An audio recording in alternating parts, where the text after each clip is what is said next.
সকলকে জয় যিশু। এই টপিকটি এ দান স্বর্গের দান নয়। আজকের এই টপিকটি হলো এ দান স্বর্গের দান নয়। Speak in tongues, it is not at all heavenly language. বিলকুল না। যাকে আমি বাইবেল বলি, যা বাক্য পড়ি আমি, একই জায়গাতেও স্বর্গীয় ভাষার কথা মেলেনি। হেভেনলি ল্যাঙ্গুয়েজ, স্বর্গীয় ভাষা। আপনারা বলে থাকেন এ শব্দ পুরো বাইবেলে কোথাও নেই। আর যে জিনিস বাইবেলে নেই ও জিনিস অ্যাড করবেন না। তো যতজন সেবক রয়েছেন আপনাদের এই স্টেটমেন্টকে ফিরিয়ে নিন আর শেখাবেন না, নয়তো যিশুর কাছে খুব মার খাবেন আপনারা। আমি বাক্য রাখব।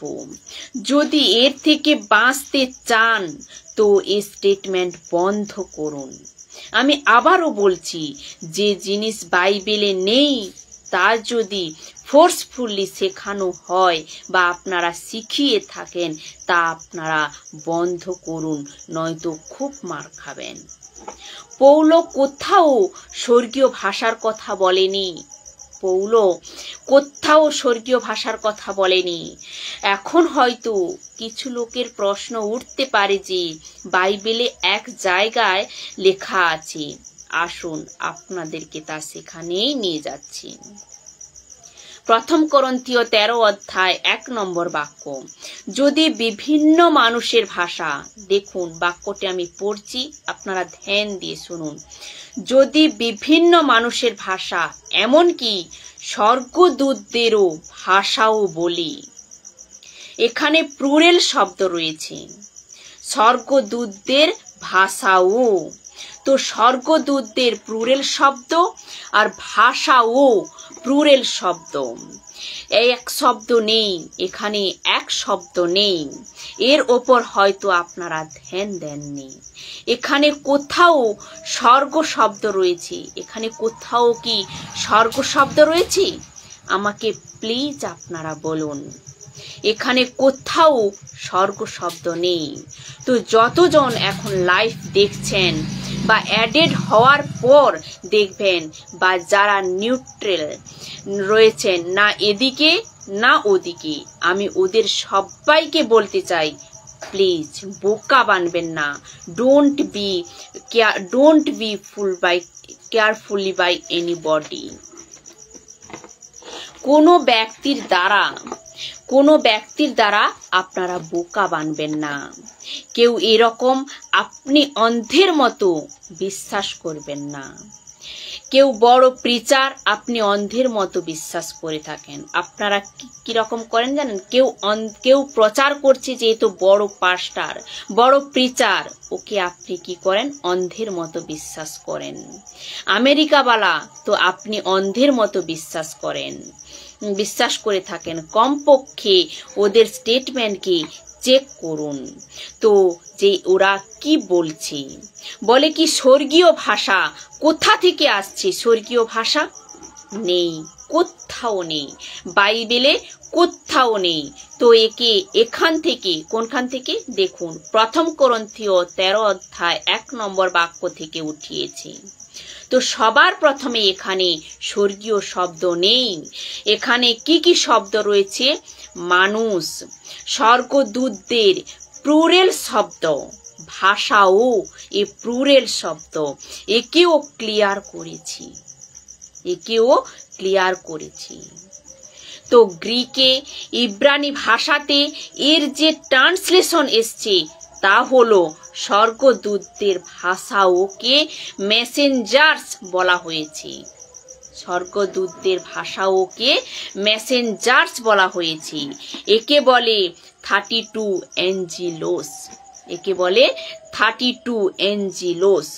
এতে আপনি স্পষ্টভাবে পড়তে পারবেন, মেসেঞ্জার্স ফ্রম গড, অন্যকে পরমেশ্বরের কাছ থেকে সন্দেশ নিয়ে আসা। অন্যকে পরমেশ্বরের কাছ থেকে সন্দেশ নিয়ে আসা মেসেঞ্জার্স। এ শব্দ এখানে ব্যবহার হয়েছে। স্বর্গদূতদের ভাষাও, অর্থাৎ স্বর্গদূতদের যে সন্দেশ আসতো, গ্যাব্রিয়েলকে এসেছে, এলিসেবাকে এসেছে, যোসেফকে স্বপ্নতে এসেছে, মরিয়মকে প্রত্যক্ষ রূপে এসেছে, গাডারিয়াকে প্রত্যক্ষ রূপে এসেছে, পিতরকেও প্রত্যক্ষ রূপে এসেছে। এরকম কত লোককে এসেছে, এ মেসেজ দিয়ে আসতো। এর ভাষা কি ছিল? পৃথিবীর ভাষা।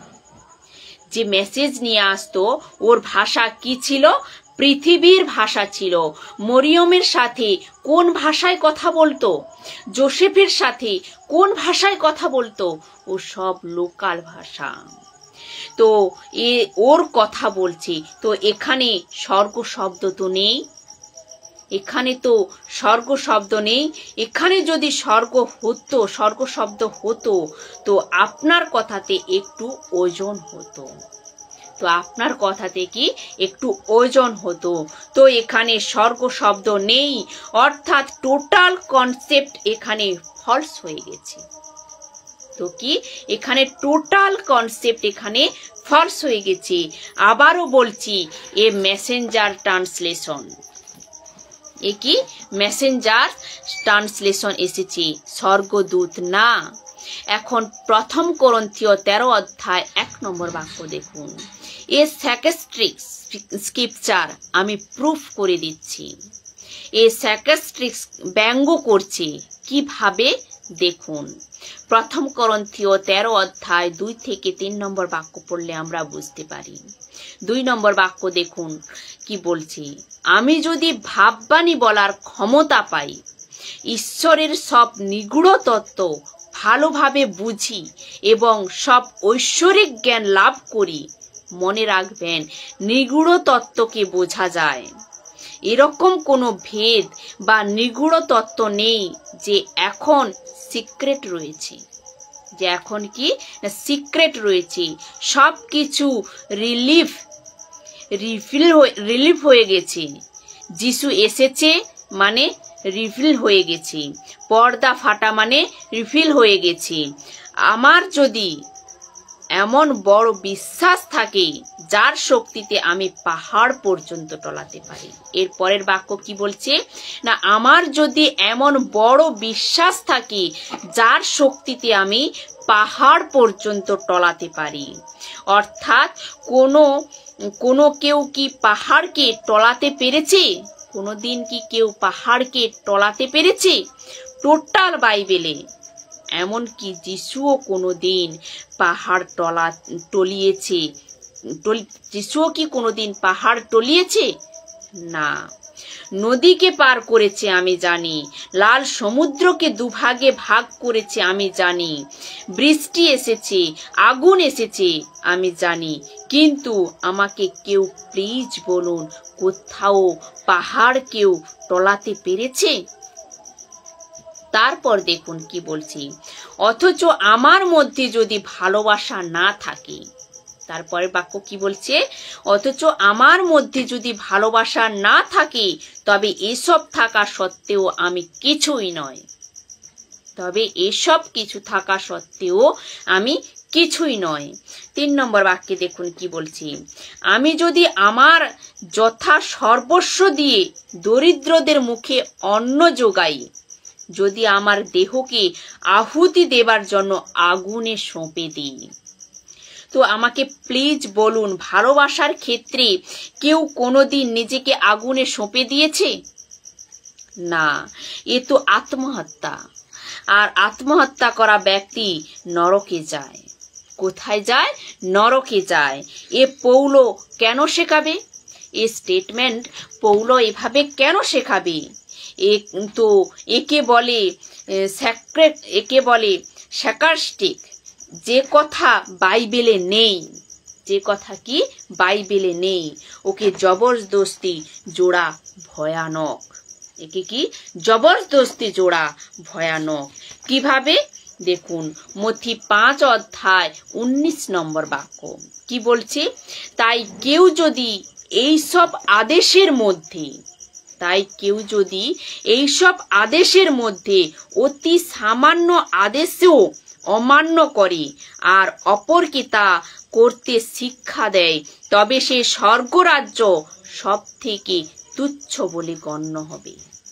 তবে সে কি স্বর্গরাজ্যে সব থেকে তুচ্ছ বলে গণ্য হবে। উদ্ঘাটন 22 অধ্যায় 18 আর 19 নম্বর বাক্যে দেখুন কি বলছে।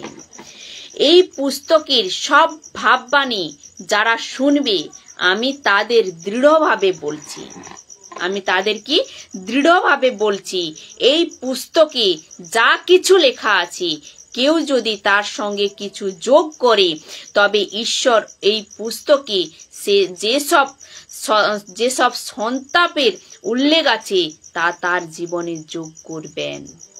19 নম্বর বাক্যে কি বলছে দেখুন, কেউ যদি এই ভাববাণী পুস্তকের বাক্য থেকে কিছু বাদ দেয় তবে ঈশ্বর ওই পুস্তকে যে জীবন বৃক্ষের কথা লেখা আছে তা থেকেও পবিত্র নগর থেকে তার অংশ বাদ দেবেন। তো আমি আবারও জিজ্ঞাসা করছি, কি পুরো বাইবেলের ভেতরে স্বর্গীয় ভাষার উল্লেখ রয়েছে?